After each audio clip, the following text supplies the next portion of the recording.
Zambia Blog Talk Radio.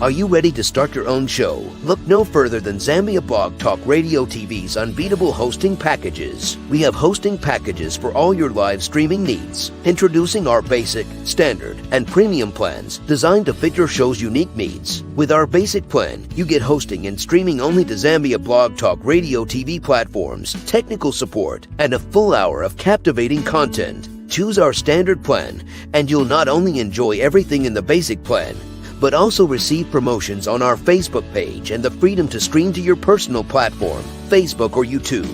Your show, your choice. And for those who demand the best, our premium plan offers all the benefits of the basic and standard plans, plus the ability to multi-stream to your preferred platforms. That's right, the spotlight's on you. But wait, there's more. Are you planning an unforgettable event? Our events package is your ticket to flawless live streaming. From weddings to conferences, we make every moment count. Ready to shine on Zambia Blog Talk Radio TV. Reach out to us today at zbtr2009@gmail.com for questions, inquiries, or to create a custom one-time show package. Remember, at Zambia Blog Talk Radio TV, your success is our mission. All fees are subject to periodic review and change, ensuring you always get the best value. So, what are you waiting for? Let's make your show a sensation only on Zambia Blog Talk Radio TV. Zambia Blog Talk Radio TV, where vision comes to life. Follow our Facebook page at www.facebook.com/Zambia Blog Radio or visit our website at www.zbtr2009.wixsite.com/ZBTR-TV. Don't miss this opportunity to shine on ZBTR TV, where your vision comes to life.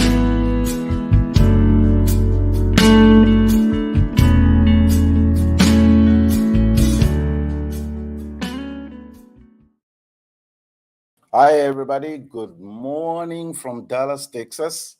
I know I haven't been live for the past 2 weekends. We had a lot of things going on in the family. Our youngest daughter graduated from college, so we had to go and attend that graduation ceremony. And most of you had heard about the news about the passing of my father-in-law. I also want to say thank you for your prayers, for your messages, and all those that reached out and all the goodwill messages. So today I'm back and we have a great show. This is what you say, a great comeback, because the discussion that we have today, you can't miss. I want to encourage you to tag a friend and tell them that ZBTR is on live, and we are just about to speak to people that are amazing, doing amazing stuff. And I want to show you something here before we begin the show. Okay, if you haven't seen this movie, okay, I'm sure some of you saw that on social media and everywhere else. It debuted on Netflix on August 27th. If you have not seen that movie, you better do it.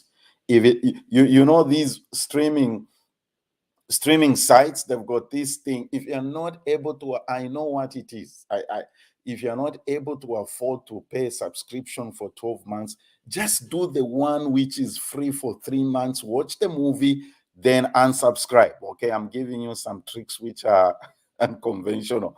But this morning and afternoon, those of you in Zambia, in Europe, and good evening in the Western Pacific, Australia, New Zealand, and those places, we are speaking to Miss Grace Rumsey. Hi, Grace. Hello. How are you? Good. Welcome to the show. It's good. Thank you. Thank you so much for having me. I need to say this to everybody watching, that I do not want to take this for granted. You have a crazy packed schedule and you still decided to do this. I am so grateful. Can I share a little secret with the audience? You may. She went to bed at 6 this morning. So thank you for doing. Sorry for giving out too much information. And everyone, Mr. Thompson is supposed to join us. Is on the road. They have a shooting. That's the language you use, right?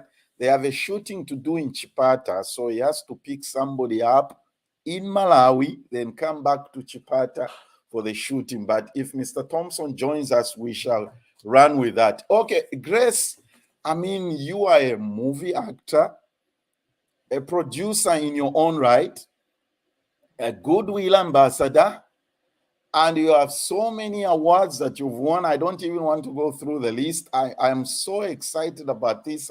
I just want us to get into the discussion. So since you are coming on the show for the first time, who inspired you to get into acting? When did this begin? So the thing is, it wasn't something that just suddenly happened. For a very long time at a young age, I was very much involved in the arts at school. Yes. From school plays to all forms of dance, because growing up, I did more of dance. That was more my line and my stream of arts. Okay. So I always thought I would emerge into music through dancing and singing, because I'm like, those two going hand in hand as a package. Yes. But that was not the case. My path directed me into a different direction.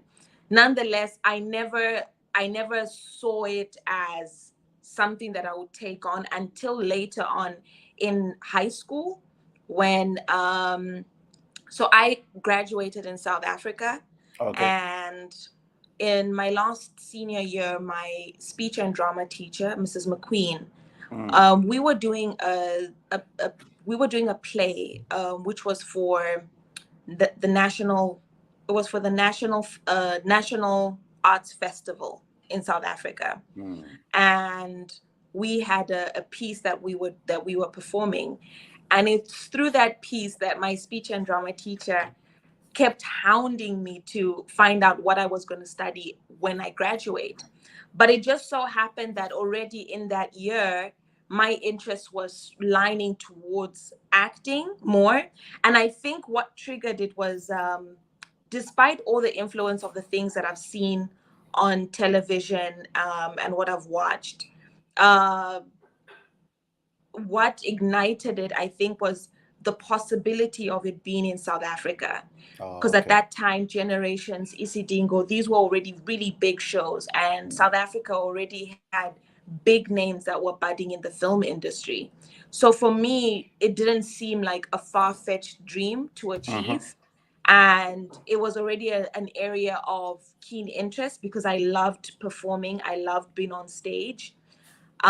With music and dance has always just been something that I've always loved. What type of dance are we talking about here? So in primary school, I did all forms of dance. I did contemporary dance. I did ballet. Oh, wow. Yeah. And then when I got into high school, it was more of hip hop I was aligned to. But I never really fully pursued it, because I felt dancing was not a strong discipline to follow through with. And in the art space, I felt it was going to be a lot harder to penetrate through that direction. But for acting, the love was there. I just enjoyed being on stage, but it just never clicked in my head that I would be pursuing acting until my last year.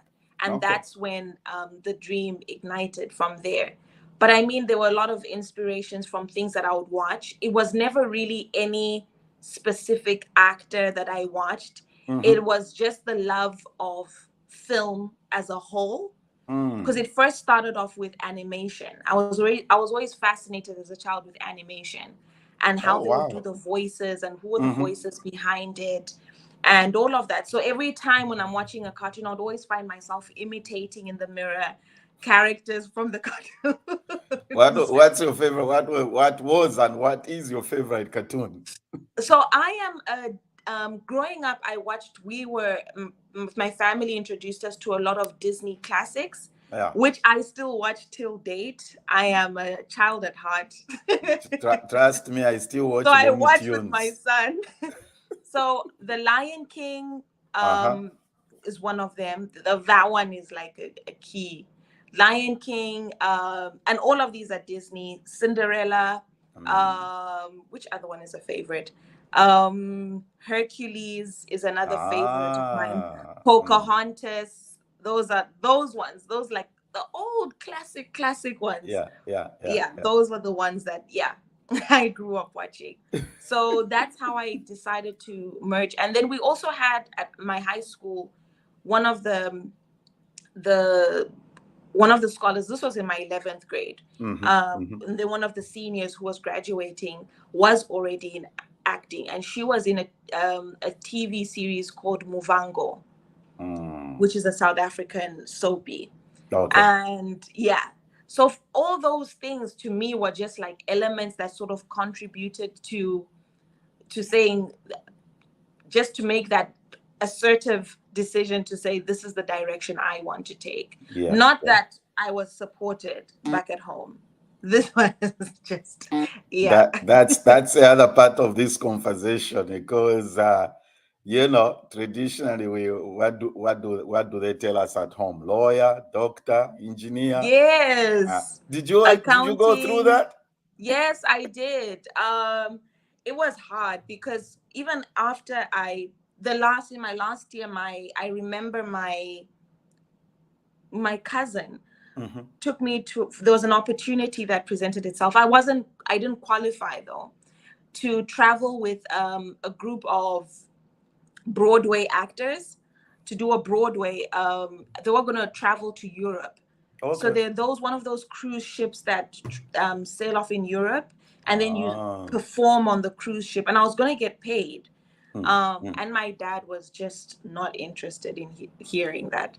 He was so disappointed. He was not happy. So you just want to become a dancer. He really shunned upon it.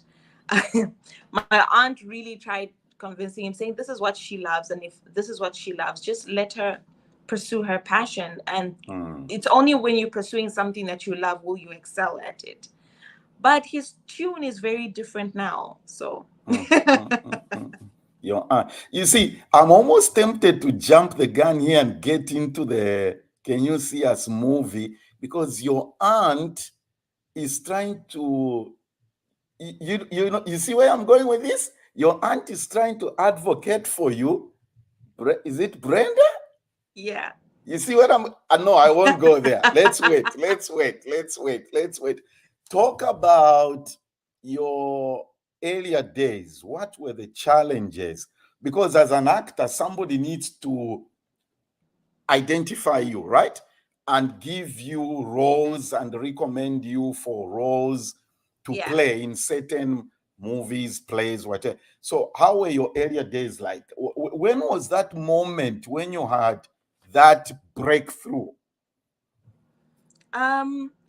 When it came to, it was hard because I was doing my acting classes from Johannesburg Civic Theatre when I started.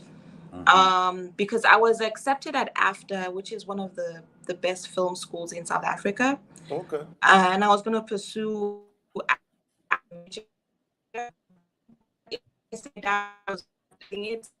and arts. It's very, very expensive pursuing arts, and the fees were like really, really high.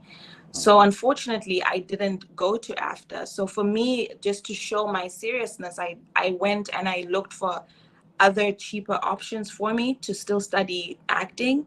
And that's how I went to the Johannesburg Civic Theatre.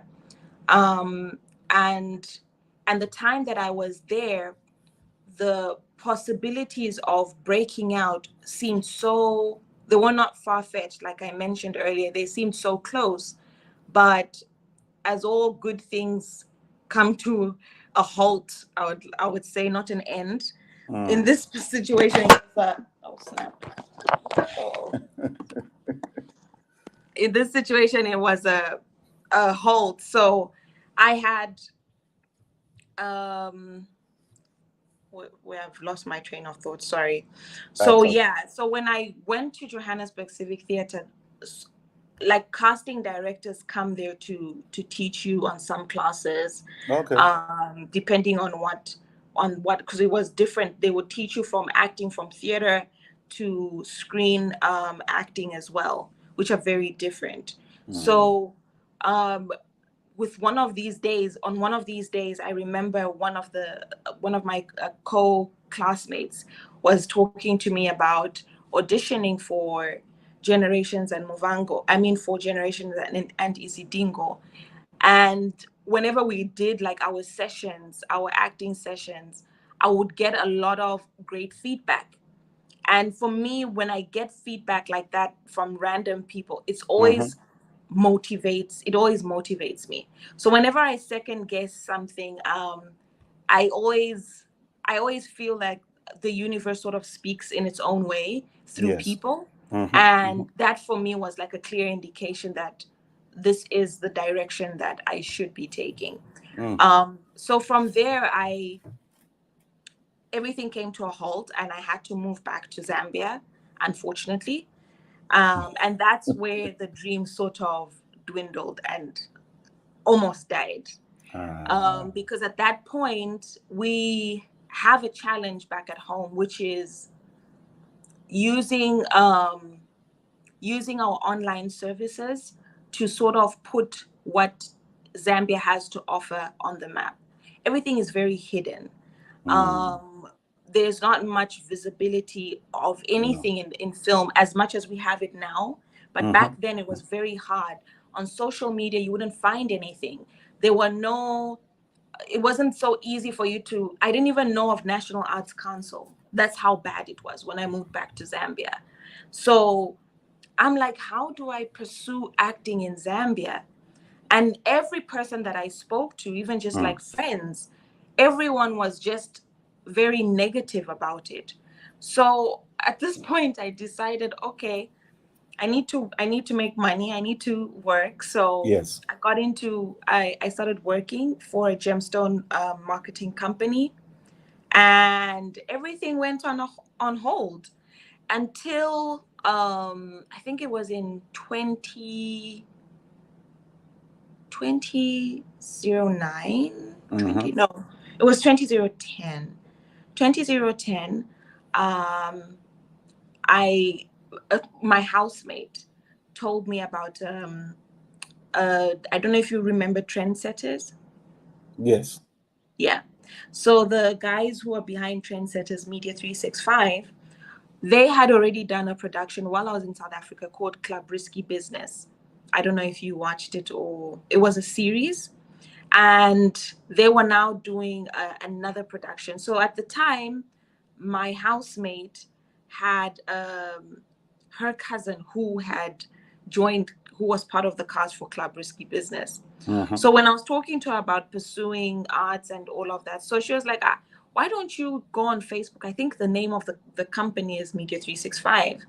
So I decided to search them up and I found them, and I decided to maintain the page on my Facebook. And I was constantly checking out for updates on any productions, just seeing what they've been doing and stuff. And an opportunity presented itself.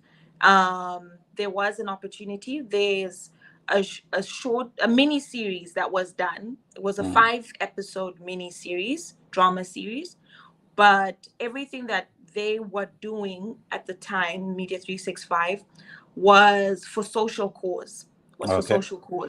And this was for the Ministry of Justice. There was a campaign that they were running at the time called the APRM, which was fighting corruption. And I went for the audition. So they put an ad out for auditions, and I went for those auditions. And funny enough, in my audition, I was casted as a supporting character. From my audition, that was the first role that I got. Wow. It was absolutely amazing. I was so happy, and in my head, I'm taking off. Like, this is the breakthrough. Finally, I am going to be seen on TV, and and it's smooth sailing from there. And that was not the case. That was not the case at all. Everything after doing the 5 episode series, I think it aired on movie TV. It only aired on movie TV. It didn't even go to ZNBC, and I barely got paid much for it. Everything went back to a halt. I carried on working until Love Games came up. Now, because I was already in the system and database, I Yes. was shortlisted for a character in Okay. Love Games. On Love Games. So I went in and I auditioned, and I remember in the auditions, the late Jeff Sitali was there. And Dr. Mumba Kapumba was also there. It was very nerve-wracking for me, seeing all these people on the panel for audition when that's the judging panels. But it was a great opportunity, and I got the role that I was auditioning for. And that's how we did Love Games. And then Love Games became the first introduction to the Zambian film industry for Grace Rumsey. That was Love Games, because Love Games aired globally. Okay. So everybody watched Love Games, and it's on YouTube. So the accessibility to it was so easy for everyone. It was also in the UK on Vox Africa. So a lot of people got to watch Love Games, and it was the same it was sponsored by USAID, and it was for HIV and AIDS awareness. So it was another campaign as well. But excellent. Yeah, so from there, that's how I basically broke into the industry in Zambia. Wow, amazing. Everyone, we are talking to Grace Rumsey. She's an actress, producer, and a goodwill ambassador, a lot of other things that we can say. The reason we are doing this interview, of course, we want to know about Grace, the movie industry in Zambia. If you have not seen this movie on Netflix, this is the reason I'm saying this, Grace, and everybody watching. Yeah. When you look at what you call it, if you haven't seen this movie, go to Netflix, watch it. We need to boost the numbers for this movie. We need to. We're going to get into it right now and talk about this. Listen to these numbers. Can You See Us is #1 in Nigeria, #2 in Jamaica, #3 in Trinidad and Tobago and Bahamas, #4 in South Africa, Kenya, and Malta. It's #6 in New Zealand. It's #7 in Australia, #9 in UK, Canada, Ireland, and #10 here in the US. Zambia doesn't appear on that list. That's why when Grace and I were talking about this, we're like, we need to push these people. Come on. Yes. Let's push this. Nakuka say you can watch Netflix. My relatives in Lundazi, go on Netflix. Let's boost the numbers. We can do this. All this list of these, where the movie is trending, Zambia is not on the list. Come on, people. We need to do this. We need to push this. We need to make this happen. So here we are now. You get this break and you get into the industry and things start rolling. Let's talk about that moment when you got, I don't know, communication now is not by written letter.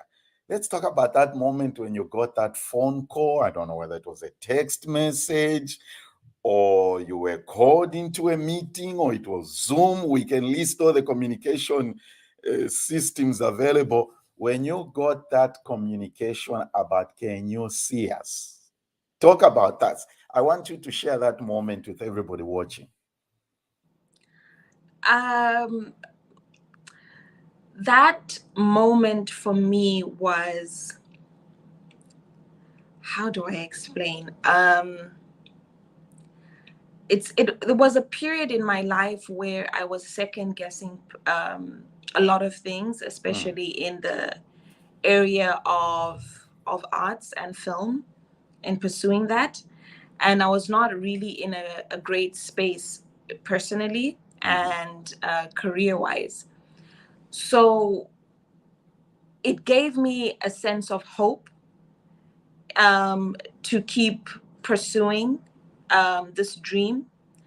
And the sense of hope, and why it gave me the sense of hope, was because when I was looking at who was directing the film and um, what plans they had for the production. I mean, nothing was set in stone, but they did share that these are the plans we have for the project. So I saw that there was a lot of the production was going to be great production value, Okay. which was going to set an international standard for the Zambian film industry. And I wanted to be a part of that. So for me, I'm always a person who, if I'm not gaining so much now, how is this going to gain? How will this add value to me in the future? That's how I look at things whenever people approach me for projects and things like that. And I was very emotional about it. I was very excited and very emotional at the same time. Why the emotional part? Because the script, when I was told about the character, the story, I am very passionate about what I do when it comes to film. And I'm very passionate about certain causes. And this was a story for me that I wanted to be a part of. So on my social medias, I recently shared on my platforms, like 3 years ago, my son was diagnosed with autism. So raising a child with autism is quite challenging. So there were a lot of similarities that were relatable to me when I read the script. And I knew that it was going to have huge impact in Africa and for Zambia as well. And I wanted to be a part of that. So it was very emotional for me in that aspect because it felt very personal. It was not just about getting another opportunity to showcase my talent. It was more than that for me. So yeah, so it was a lot of mixed emotions, both nerve-wracking because I didn't want to disappoint. I wanted to deliver, and for me I always stress myself to make sure I deliver excellence. I am very, very big on that, especially when it comes to my work. So that for me was nerve-wracking because I had never worked with this director Did before. it take you back to your auntie pushing for your cause with your dad? Not my aunt, but my speech and drama teacher, yes. It's all like the teacher. Yes. The Because teacher. she was very stern about it. She was like, Did you get in touch with her? Did you get in touch no, I'm with not her? in touch with her. Okay. I'm Yeah. sure she has seen it because I can see South Africa is big on the list of those countries in which it's doing so well. Interesting. So yeah. Oh, wow. Amazing. I just wanted to learn that part of it. Okay. Here's what our people are saying. Tandy in the UK says, loved games, watched it over and over. And Mwansa says, congratulations. Wow. And she's Thank also you. saying, Zambia, let's do it. Yeah. Zambia, let's Please, do this. Zambia. Let's do this. Let's do this. Let's push and let's push people. Tay in California says, can you see us? It's an amazing movie. Congratulations to Grace Rumsey, Lawrence Thompson, and all actors, writers, directors, and producers involved in making it come to life. There are a lot of our friends watching here, East Coast. We are loaded here with people from the East Coast, Miss Kwanguli Wewe, Priska, Chanda. Kwangu. Yeah, Hi, Kwangu. Kwangu. When Kwangu is watching, that's why I'm on my good Now behavior. I'm nervous. I have so much admiration and respect. Oh, yes. Kwangu, you need to give the respect where it's due. All right. Derek says, I watched it. Great movie, well written, emotional movie. It is a must see for every Zambian. Zambia, let's appear on the statistics. And I know So it's the challenge, I just want to share something. As you please. mentioned about the statistics. Mm. So in Africa, you may not be able to see, because I had been trying to ask my friends back at home to check what number we are at in Zambia. Zambia. But I don't think it's channeled directly to Zambia. So it's gonna appear in I think it's appearing in South Africa for Southern African region. Because the Netflix, the hubs are in Nigeria. They have a hub, I think, in Kenya and in South Africa. So I'm not sure if that could be a contributing factor to why Zambia doesn't appear. Help us here, Grace. How can the people in Zambia watch so that we push these numbers? Anybody who has information, technical people, Derek and Ms. Kwangu, I think, also can help on this. How can the people in Zambia watch? Do we know? I mean, if it's the hub is in South Africa, there has to be a way we can. No, they are watching. They are able to watch. The only difference is you will not get a listing saying in Zambia. It's not going to list, like the way you're seeing listed in the USA, in Canada, and all these other countries. That's the reason why it may not also be listed. So I don't know if it's something that it doesn't appear every time. But the few times I've asked my friends since the film came out to watch, and family members, they're saying top 10 in Zambia is not appearing on their Netflix accounts in Zambia. Okay. She says it's regional listing. What does that mean? Okay, that's what you explained. Which is the same thing, yeah. Okay.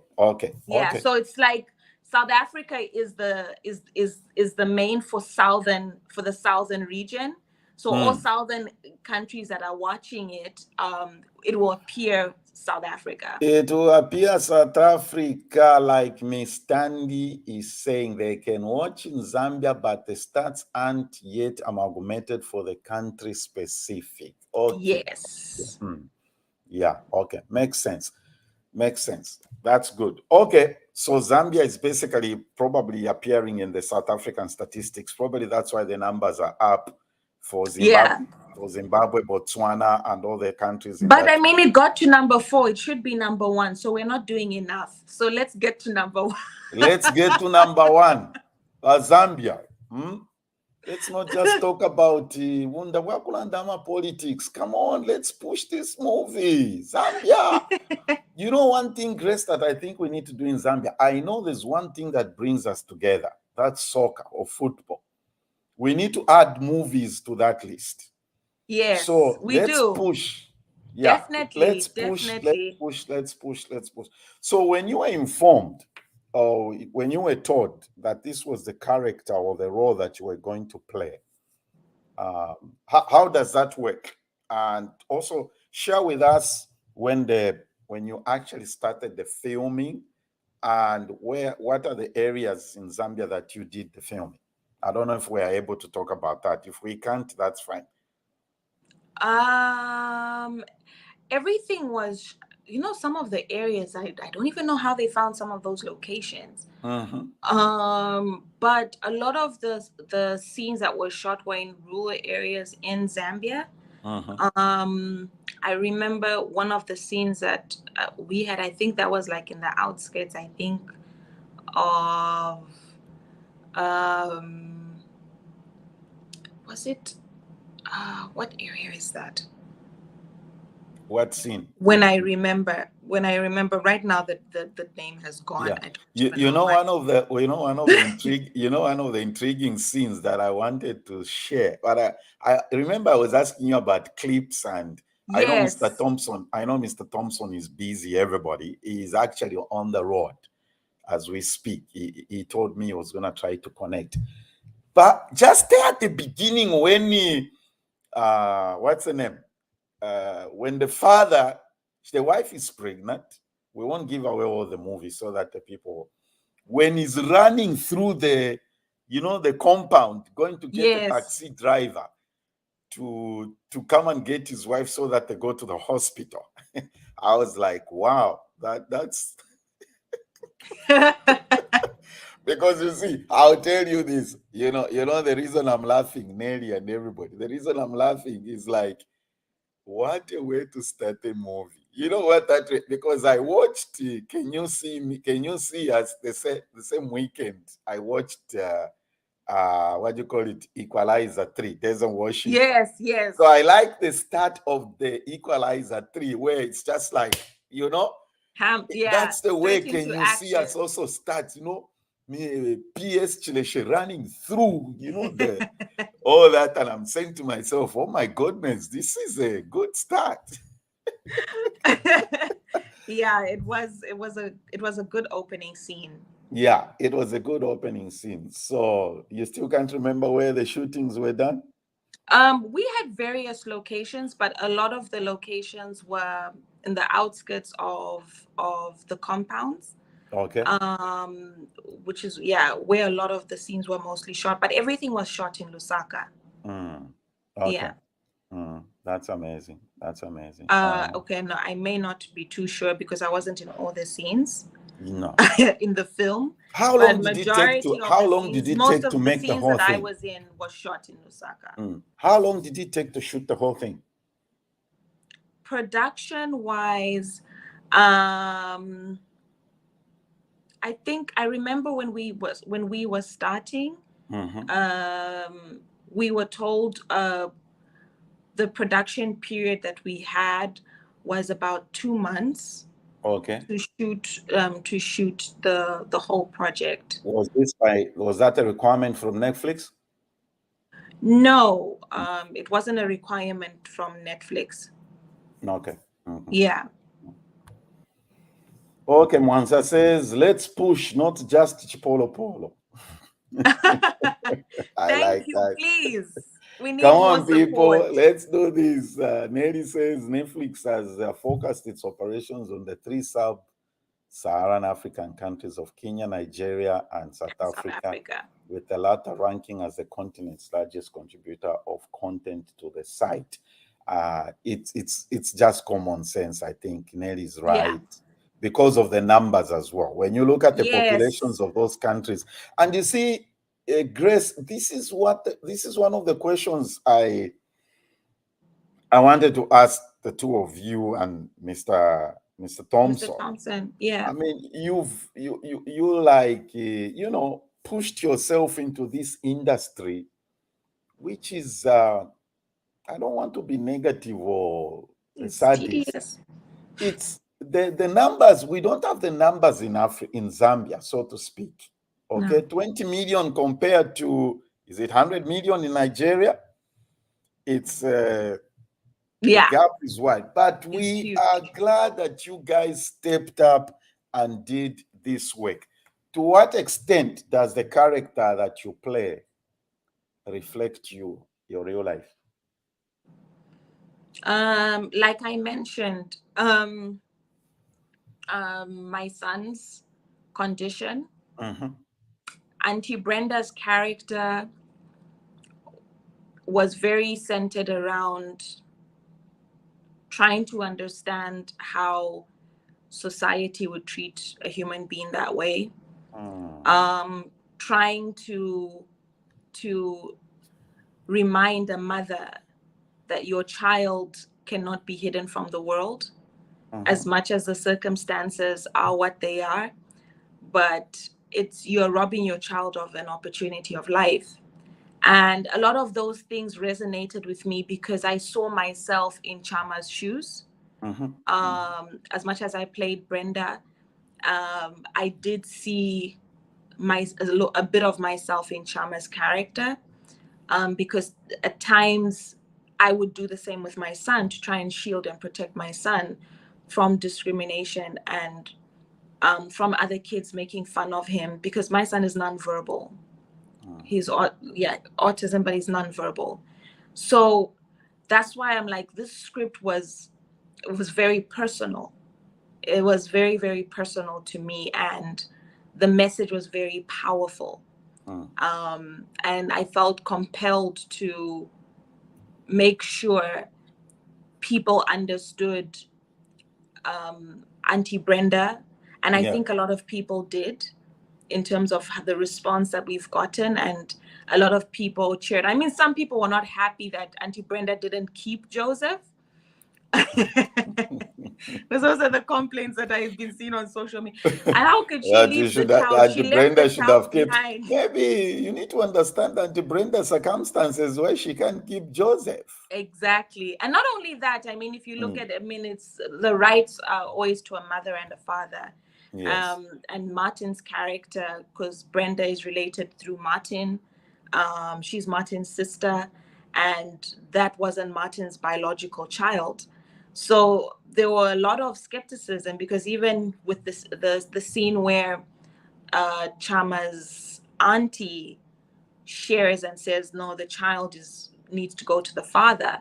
And that scene for me was one of my favorite scenes, is where she's now trying to speak and shed light on how unconcerned she is about the child's well-being. Yeah. And seeing that, you could see that they didn't know, she didn't really know Chama's family, because they were not there. Because even in the beginning of the film, you see Chama distraught and wondering where is she going to go with her child. That sort of makes you see that there's a lot going on even on Chama's side of the family, in terms of neglect and lack of support. But your hands are tied as an individual. Like, what do you do in these circumstances, because you are not a biological relative, regardless, you know? And those stakes were really high. So advocating for a child and trying to be a voice for a child that doesn't really have much of a voice is very relatable to me. And also understanding, because you could tell that Joseph's character didn't understand.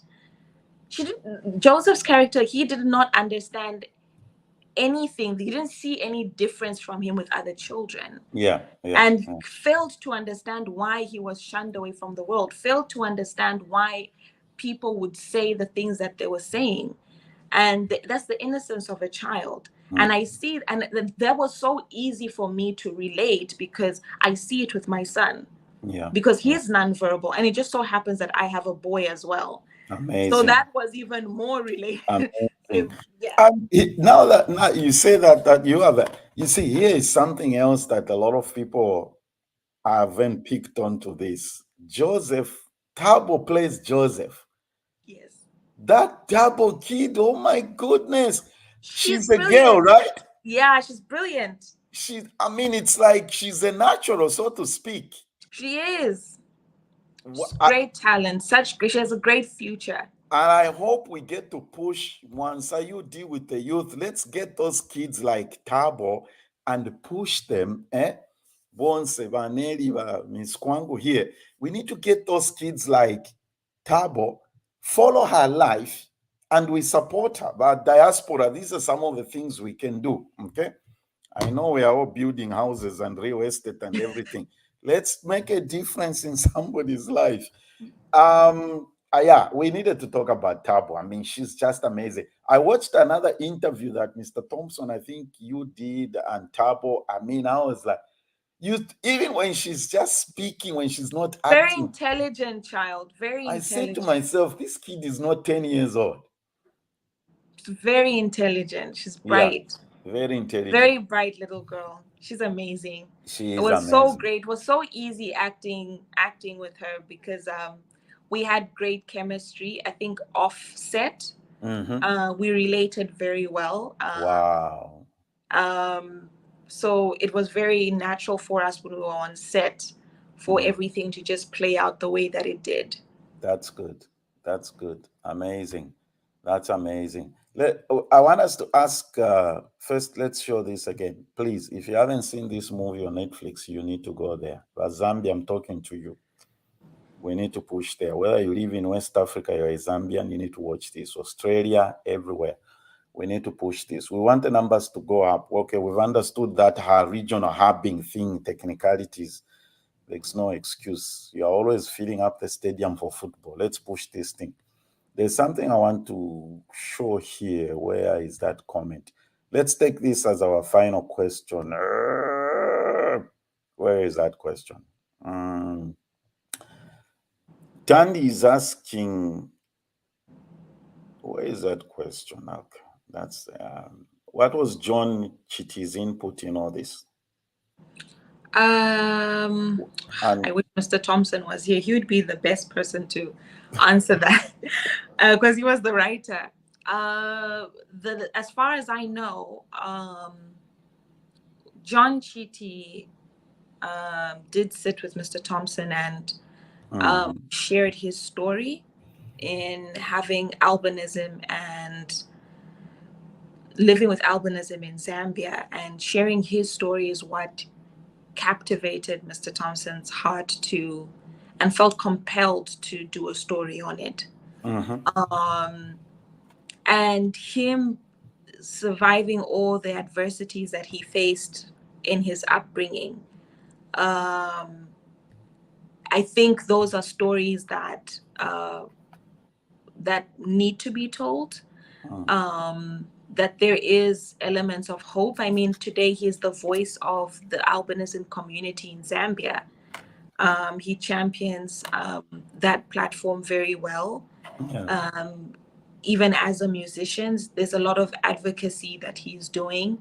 I remember when we had the presidential screening and when he gave his speech, he also spoke about creating a platform that will give people with albinism more of an opportunity to penetrate into arts as well, for them to have more visibility. And it just saddens me to see that in Zambia, we still treat it this way. But, you know, when they say South Africa, they call South Africa the Rainbow Nation. It's really, really is the Rainbow Nation, because I don't think people with albinism face the same discrimination in South Africa as much as the rest of Southern Africa, especially like in Zambia and Malawi. The ones that I'm very familiar with, the discrimination doesn't seem, I'm pretty sure it's the same maybe in the rural areas and villages.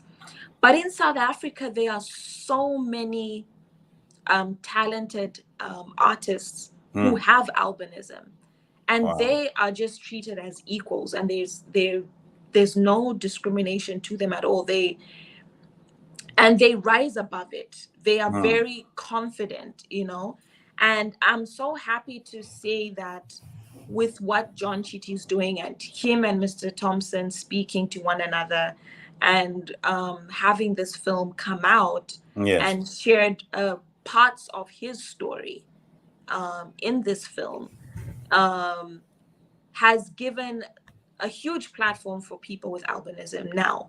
Because I've now noticed on my social media that a lot of blogging sites now are highlighting and celebrating people with albinism.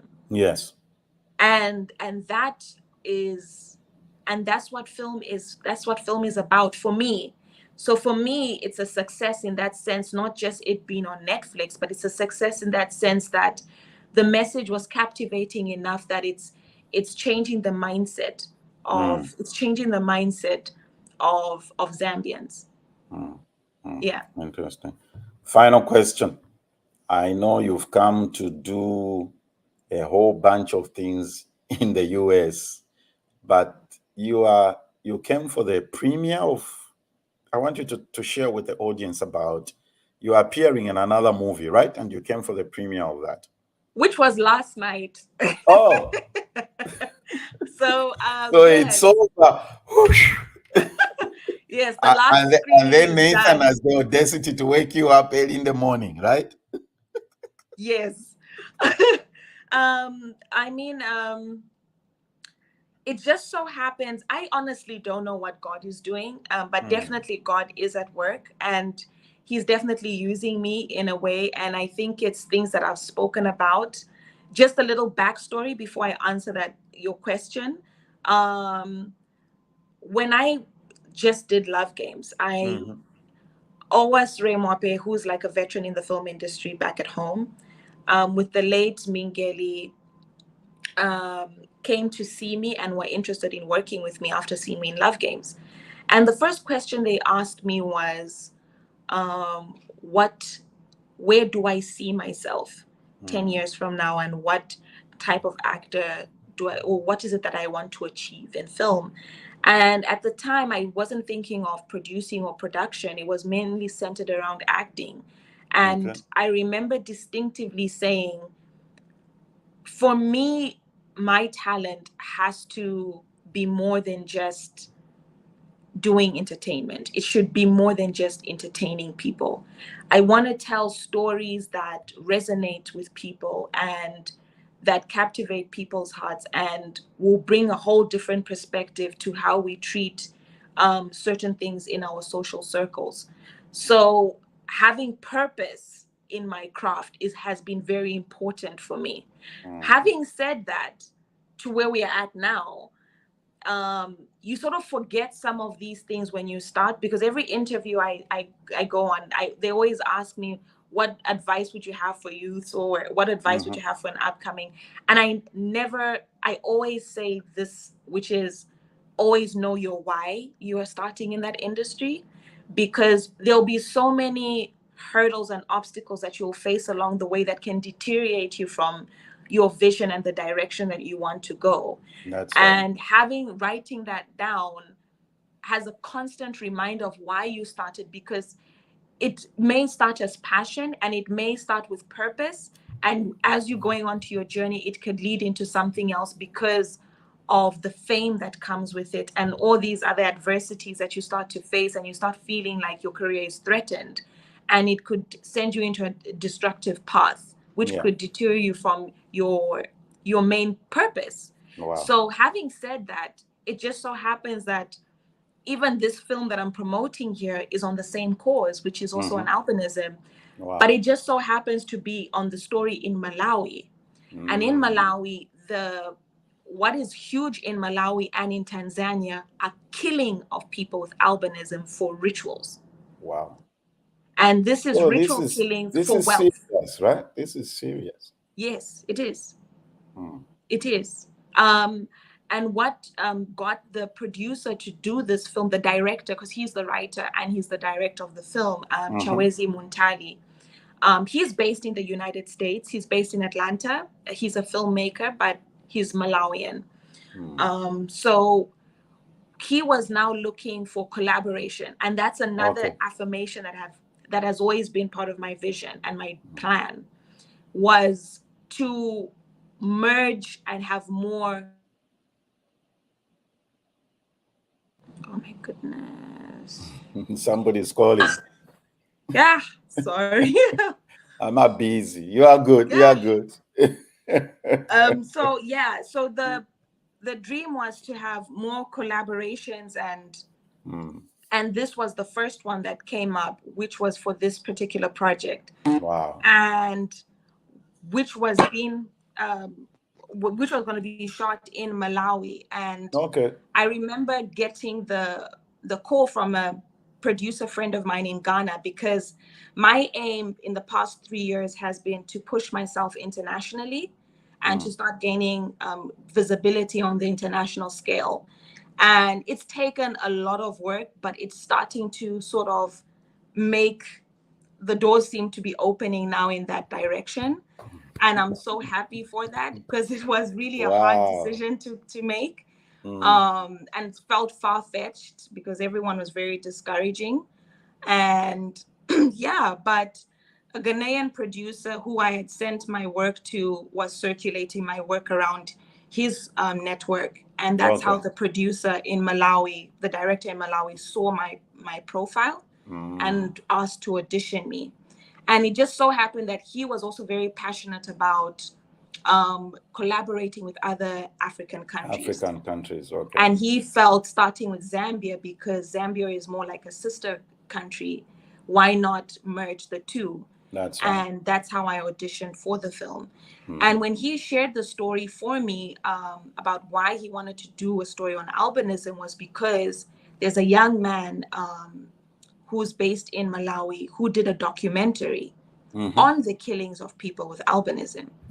And he shared what is happening back at home in Malawi. And that compelled him. And he was like, I need to do a story on this. And why he chose, the only thing is that it was very different. It's a completely different genre from Can You See Us?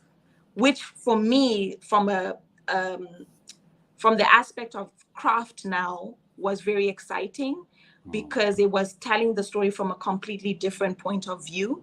Yes. And even the character that I'm playing is a completely different character to what I play in Can You See Us? And Can You See Us is very, it's more of a drama. It's a full-on drama. But this particular one, there are elements of comic, because he made it very clear that his projection for the film was to send a message out, but still have the film be entertaining. And his essence for doing that is to show that even in Africa, we can have action films. We can have comedy elements in our films. That's right. And which you'll be able to captivate through the film. Because yesterday we had moments where people were emotional, moments where people were laughing, moments where people were enjoying the action that was in it. But all in all, the message was still very powerful. Excellent. Yeah. Wow. Grace, thank you. Thank you. I felt to keep, I said we're going to do 30 minutes, but here we are 55 minutes late. It's fine. It's fine. Thank you so much for doing this greatly. I know you have something tonight, big event coming up. You're going to be the master of ceremony. All the best with that. Thank you. And we wish you all the best in all your endeavors. Ladies and gentlemen, Miss Grace Rumsey, Auntie Brenda. Everybody keeps calling me that here. Oh my goodness. Oh, I think I'm also switching now to Auntie Brenda. Thank you, Grace. Have a wonderful evening. Wonderful evening. Thank you so much. All right. Okay, everyone. That's our show for today. And this is the movie we want you to see. Go to Netflix and watch that. And that will be, let's push the numbers and everything else. Thank you. Join us next week. Don't forget to share the link and like us on YouTube, ZBTR TV.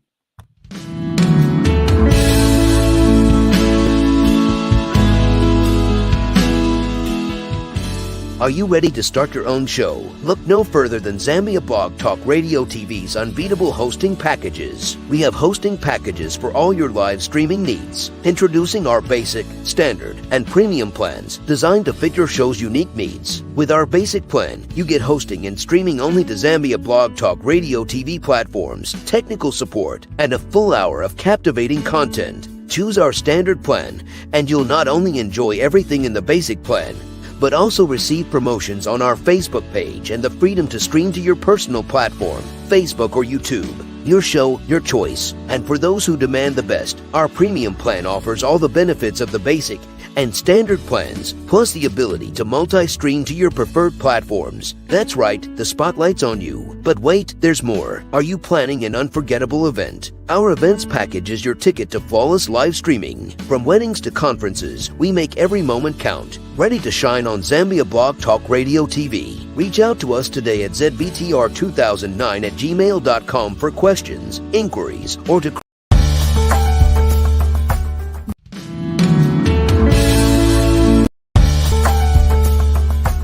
Zambia Blog Talk Radio.